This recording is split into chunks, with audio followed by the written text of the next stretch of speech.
Good morning, good afternoon, good evening, depending on when you're seeing this, and thank you for watching as we prepare for worship on this Sunday, November 4th at Rejoice Lutheran Church.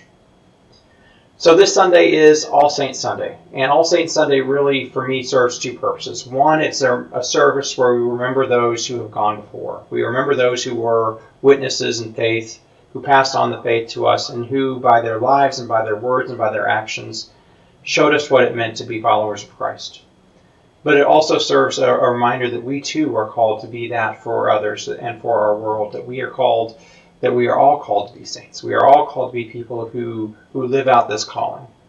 And as I begin thinking about this week, I'm reminded of a tradition from when I went to school at A&M.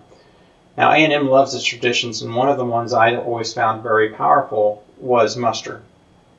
So on April 21st each year, Aggies are supposed to gather together wherever they are, and they come together and they remember those who have gone before them, who lost their lives in this year. And so at the big celebration in College Station, they gather together in the Coliseum, and they have the Ross Volunteers there to do a 21-gun salute. They have the candles that are lining the outside. And as each person's name is read who passed away during the year, somebody answers on their behalf here, that they are still a part of us, that they are not forgotten. And the same is true for those who have gone before us in faith, that they are still a part of us. They are not forgotten. And yet they are not forgotten not only by us, but they are not forgotten by God. They are not forgotten by Christ.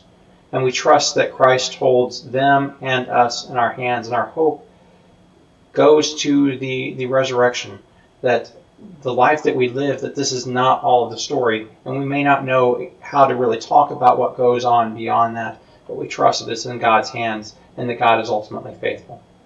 So come together as we come to talk about life, as we come to talk about death, as we come to talk about resurrection, and as we come to celebrate those who have showed us what it is to be people of God, people of Christ. I look forward to seeing you at worship on Sunday. We worship at 8:30 in the morning with our traditional service, and at 11 o'clock with our celebration service. Thank you for listening.